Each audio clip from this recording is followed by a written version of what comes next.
सिर्फ दो ही चीज़ मनुष्य के भाग्य का निर्माण करती है। पहला स्वभाव। अगर आपके स्वभाव में अच्छाई, विनम्रता और गुण है तो आपका भाग्य चमकेगा। अगर आपका स्वभाव क्रोधी है, आलसी है, तो आपका भाग्य बिगड़ना अनिवार्य है। इसलिए आपके स्वभाव को मधुर और आकर्षित बनाइए। दूसरा, आपकी वाणी बोलना तो आदमी 2.5 साल की उम्र में ही सीख जाता है, परंतु कब, कहाँ, कैसे और क्या बोलना है उसे ये जिंदगी भर भी समझ में नहीं आता है। जिसे ये बोलना आ गया कि कब, कहाँ और कितना बोलना चाहिए, समझ लो उसे सफल होने के लिए कोई नहीं रोक सकता। पिता से बड़ा कोई सलाहकार नहीं, माँ की छाँव से बड़ी कोई दुनिया नहीं, भाई से अच्छा कोई भागीदार नहीं और बहन से बड़ा कोई शुभचिंतक नहीं। इस मतलबी दुनिया से कोई मतलब ना रखो, और मतलब रखना है तो अपने मतलब से मतलब रखो। अगर तुम्हारे घर आग लग जाए तो लोग सहानुभूति प्रकट करने आते हैं, वो कहते हैं बहुत बुरा हुआ। और अगर तुम्हारा घर बड़ा हो जाए, एक और मंजिल बन जाए, तो कोई तुम्हें बधाई देने के लिए नहीं आता। ज़रा सोचिए कि जब आपके साथ कुछ अच्छा होता है तो कोई कहने नहीं आता कि अच्छा हुआ जानकर खुशी हुई, मगर आपके साथ अगर कुछ बुरा होता है तो ज़रूर कुछ लोग आकर ज़रूर कहेंगे अरे सुनकर बुरा लगा। अगर जब वो कहते हैं कि अरे बहुत बुरा हुआ, तब तुम जानोगे कि वह तो सिर्फ मज़े ले रहे थे। दुआएं मांगने से किसका भला होता है, मिलता तो वही है जो हमने बोया होता है। तुम नीचे गिर के देखो, कोई भी नहीं आएगा उठाने, तुम ज़रा उठकर तो देखो, सब आएंगे गिराने। एक बात हमेशा याद रखना, अगर शराब की दुकान पर बैठकर दूध पियोगे तो तुम्हें शराबी का ही दर्जा मिलेगा, और किसी मंदिर में बैठकर शराब भी पियोगे तो तुम्हें एक संत का दर्जा दिया जाएगा।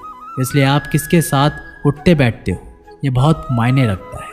जब एक इंसान का भगवान पे शक नहीं हक हो जाता है तो मत पूछो फिर कैसा कैसा चमत्कार हो जाता है। जो अब तक नहीं हुआ वही हो जाता है, बन के रोशनी वो सारा अंधेरा दूर हो जाता है।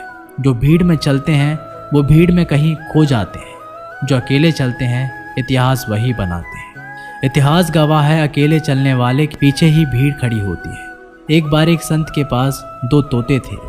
एक दिन एक आदमी उस संत के घर आया, दोनों तोते अलग अलग पिंजरे में बंद थे। जैसे ही उस आदमी ने उस संत के घर में प्रवेश किया तो एक तोते ने बोला, राम राम, आपका स्वागत है, आइए बैठिए।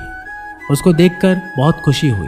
ये सुनकर उस आदमी को बहुत अच्छा लगा। अरे वाह, ये तो कितना मीठा बोल रहा है। फिर उस आदमी ने दूसरे तोते की तरफ देखा। उस तोते ने उस आदमी को इतनी गालियाँ बकी कि उसको मारो, पीटो, लूटो। यह सुनकर उस आदमी ने उस संत से कहा कि अरे संत जी, ये क्या मामला है? एक तोता गालियाँ बक रहा है और दूसरा तोता इतना मीठा बोल रहा है, आइए स्वागत है, ऐसे मीठे मीठे शब्द बोल रहा है।